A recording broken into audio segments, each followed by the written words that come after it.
Hey, good evening everybody and welcome back to the channel. I've been opening some boxes lately, and while I've been opening those boxes, a thought came to me that I really just kind of wanted to look at. Like, I enjoy collecting cards. I enjoy collecting Pokemon, Yu-Gi-Oh! I get into both sets. I'm not a player. I don't play. I'll be honest about that. I open packs and collect. For one, I love the artwork. I love the collection behind the artwork. I do like the future value. For me, it's an investment. It's a long-term investment that I get myself into. I did start off years ago as a Magic the Gathering player. I played Magic for many years, so I'm aware of the playability of cards and how cards relate to each other. But as I'm opening these newer sets of Yu-Gi-Oh! And Pokemon and comparing them to the older sets, like, something really dawned on me, and it's really the playability of the cards. But are the newer sets really welcoming of new players?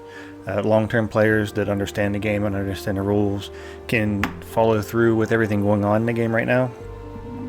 And the print on the cards, just for Yu-Gi-Oh! In particular, comes across as very confusing to me. It's hard to read. It's very difficult without getting really close. And I laid out a handful of cards of both Pokemon and Yu-Gi-Oh!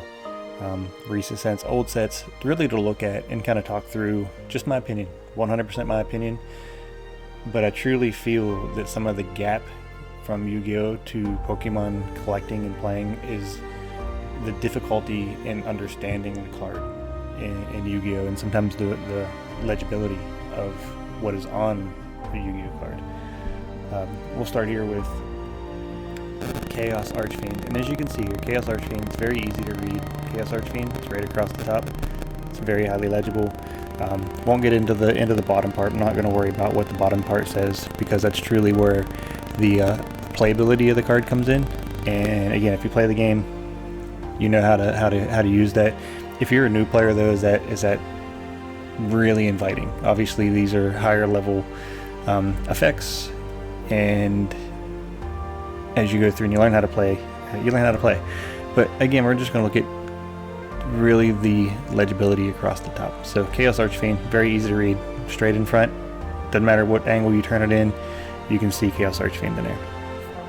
Pokemon on the other side, a Galarian Articuno, very legible, very easy to point out.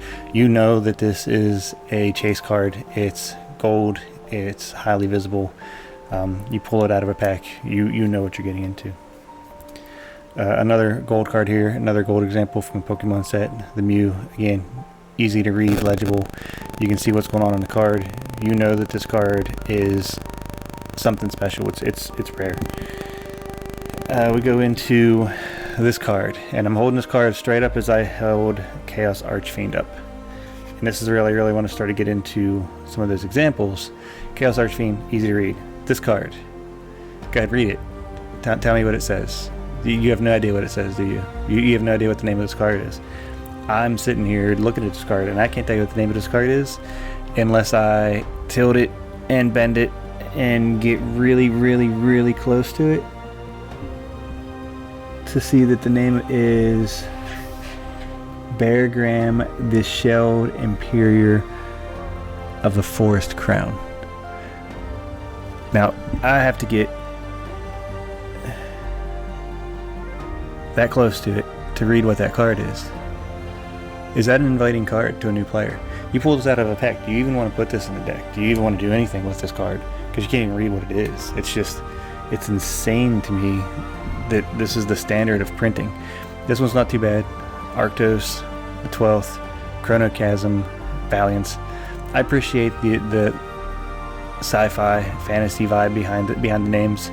Like, you're taking time, you're coming up with some unique names. You know, Pokemon, Xurkitree, again, silver card, easy to read. You know you're going after this card.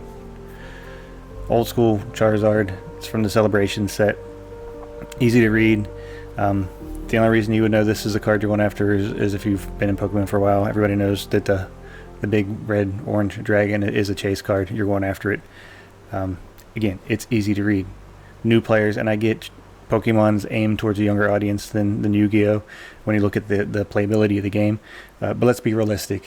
It's a collector's market.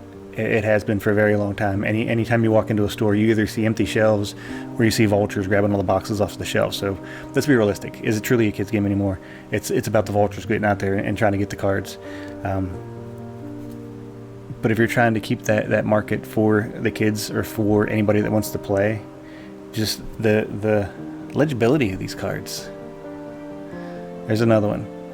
Holding this up the same way I held up all the other cards. Tell me what that says. Can you see it? If I turn it, oh, there you can see it is Pendulum Fusion. Now, in person, looking at it, if I hold that up in front of me, I can see that it says Pendulum Fusion, but again, it's very difficult because that silver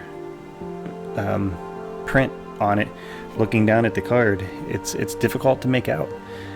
It's just not, it's not pleasant to the eyes.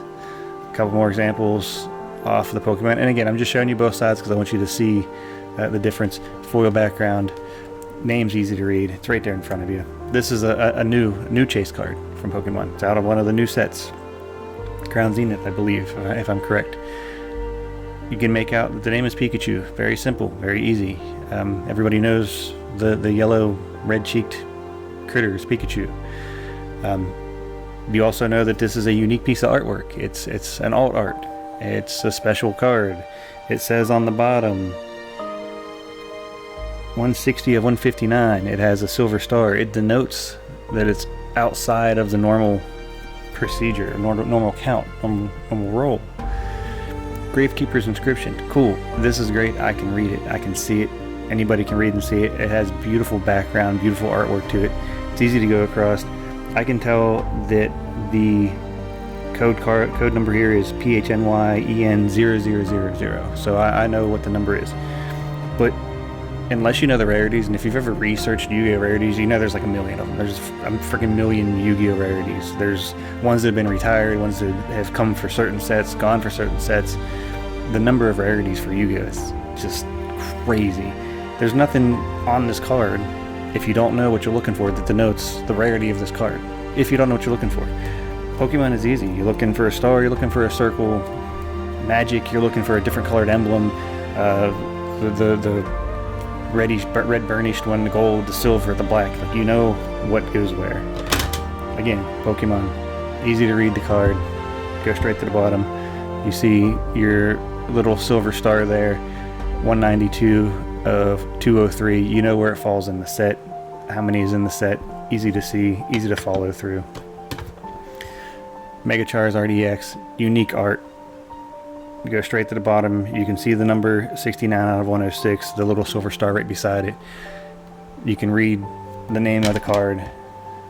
Here we are with, yeah, can you see it? Can you see what that says? Can you see the name on that card? Hold on, let me turn it just to get the light right on it. Okay, there you go. Kashtira Rise Heart. So now that we turned it and got it in a good position so we can see the name on the card, we know what the card is. We know it's first edition. We got the number EN0006 of how many?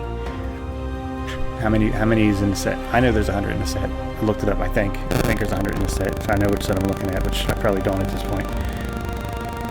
But you hold it up, you can't read it. You have no idea what card it is. Next card. Alright. Again, difficult, but you can see it. It's a runic tip.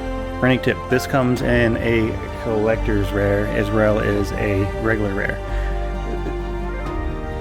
The collector's rare, again, the only way that you're going to tell it's a collector's rare, you're going to see some different glitter on the outside of the card, but there's nothing to denote this card from rare if you don't know what you're looking for.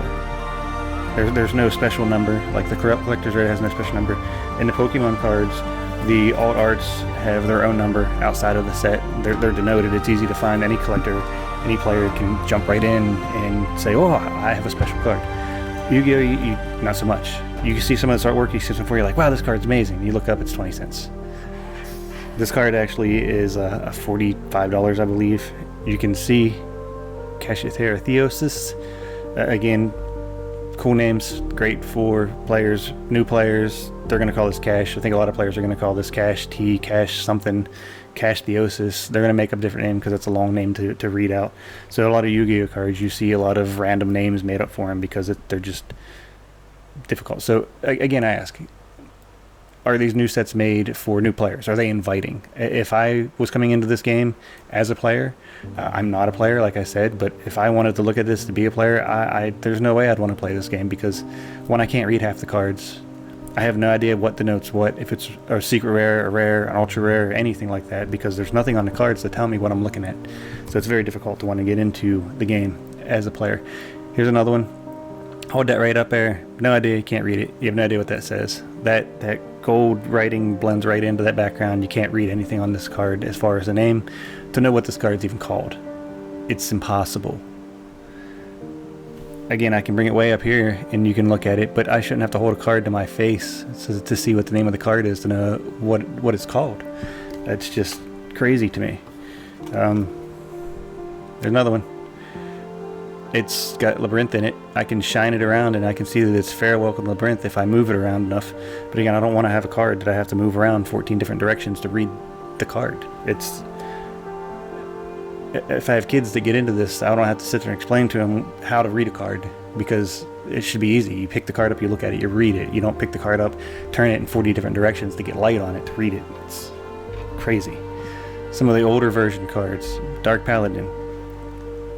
This one, again, in regular light, if you hold it certain directions, you can see what it is. If you don't hold it in certain directions, it doesn't look as good on the camera, but in person, you can actually read this card. This is an older card, 2003. Different print, different ink, different colors to the card, much more legible than the newer cards. Red Eyes Black Dragon. This one is exactly what I'm talking about. Look at this card. This card is straight on, same as all the other cards were straight on, but you can read it. 2003, first edition, Red Eyes Black Dragon. You can read this card without having to turn it in any of the directions. So whatever we've done from 2003 to 2023, we've made the cards illegible across the top with whatever print or ink or however gloss or glare we're using on them. So please change it. It's just, it doesn't read at all, right? Any which way or anything. Again, Pokemon, new Charizard, 2022, easily read, easily legible. Original Charizard, 1999, just as legible. There's no difficulty in reading these cards. 2003, Injection Fairy, look at that, easily read. 2003, easily read. Go back through here to these cards.